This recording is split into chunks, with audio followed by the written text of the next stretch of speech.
Have you ever been just stuck, completely gridlocked in city traffic, or maybe seen, news reports, or even experienced firsthand how quickly a street can turn into a river during heavy rain? These are pretty common frustrations, I think, for almost anyone living in a big city.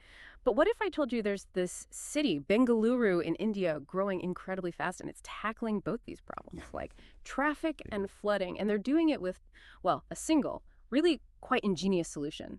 We're going to do a deep dive today into something called the Be Smile project. And the basic idea, it's genuinely surprising. They're planning to transform these buffer zones around major stormwater drains, the channels that carry rainwater away, into actual roads. We're talking multi-lane roads, sometimes with footpaths, maybe even gardens alongside. It's a really bold idea about using urban space differently. Yeah, it really is. And what's so fascinating, I think, is how Be Smile directly tackles two really persistent, long-standing problems in Bengaluru. For years, the city struggled with pretty severe flooding again and again. And alongside that, there have been constant issues, widespread allegations really, about people encroaching on these stormwater drains, building too close, blocking them up. So this project is not just about adding roads somewhere new, it's about reclaiming these essential corridors, making sure the drains work properly, and also, crucially, stopping that long-term private encroachment. It's basically turning a liability, these contested buffer zones, into a real strategic asset. Okay, so it's more than just concrete and asphalt. It's sort of fundamentally rethinking how the city uses its land, its existing footprint. Right. So our mission today is to really unpack the details.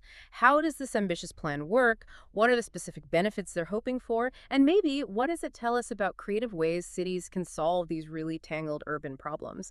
Not just in Bengaluru, but maybe lessons for elsewhere too. Okay, let's really get into the vision here, the scale of Be Smile. Because the long-term plan, it's huge.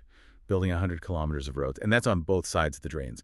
That sounds massive. How are they actually planning to make that happen? Well, the commitment seems pretty solid financially, at least to start. The state government, Karnataka, they've approved 200 crores. Just for context, that's about 2 billion Indian rupees, or roughly 24 million US dollars for this initial phase. Right now, the immediate focus is on about 45 kilometers of road work. That's already getting underway along some of the primary and secondary drains. Okay, 45 kilometers to start. Yeah. And you have to remember, Bengaluru's entire drain network, it stretches almost 800 kilometers. So, this 45 or even the 100 kilometers, it shows there's significant potential to apply this model much more widely across the city in the future. This could just be the beginning. Wow, okay. 800 kilometers Yeah. potential. That's vast. Now, these buffer zones, you mentioned them. What exactly are we talking about technically? The plan says 30 meters on both ends of the drains. So for listeners trying to picture that, it's like what, roughly the length of a tennis court on each side of the drain? What does building there actually involve? Are there specific engineering challenges? That's right. 30 meters on each side is the standard buffer. And yes, building there isn't straightforward. It's not just about laying tarmac. This zone, this 30-meter strip, it needs to accommodate things like utility lines, water, power, data cables. And very importantly, it has to maintain clear access to the drain itself. You need space for heavy machinery to get in, for regular cleaning, for desilting. Desilting. Can you quickly explain what that is? Sure. Desilting is just the process of removing all the accumulated silt, mud, garbage, debris, everything that settles at the bottom of the drains over time. If you don't clear it out regularly, the drain's capacity reduces, water can't flow freely, and that's when you get overflows and flooding. Got it. So the road needs to allow for that cleaning. Exactly. And sometimes, depending on the space and location, the plan also includes integrating green spaces or footpaths within that buffer. From an engineering standpoint, you're building a road right next to what can be a major channel for water. So you need to ensure the road's foundation is stable, that it won't be undermined by the water flow or the drain structure itself.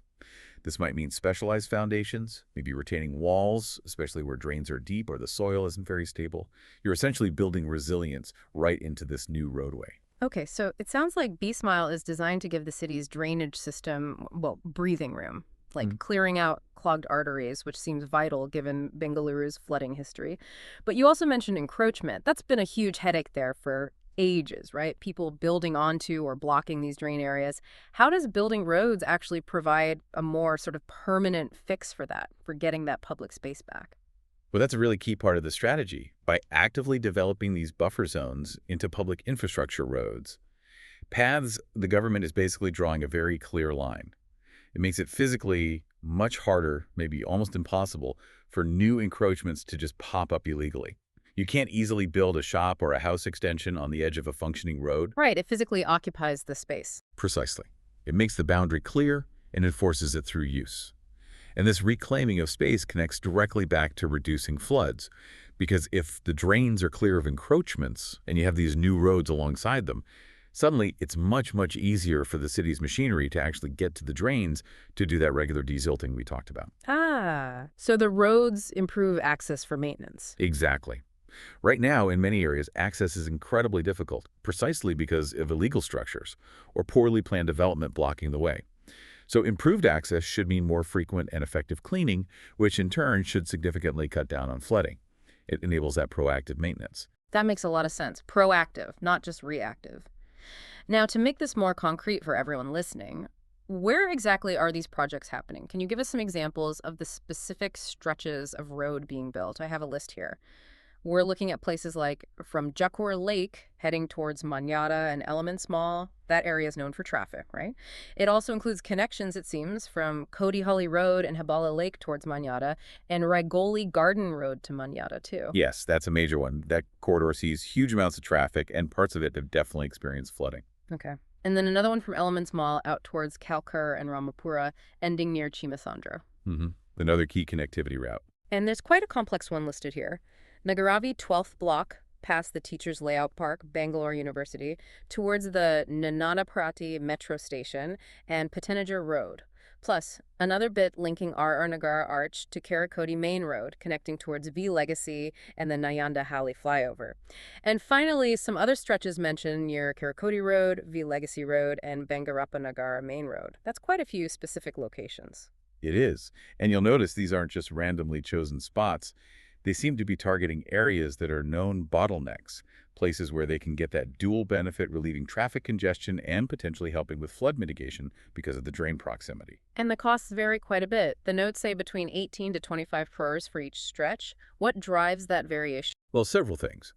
Remember, a crore is 10 million rupees, so we're talking significant sums for each segment. The variation likely comes down to the complexity on the ground in each specific location.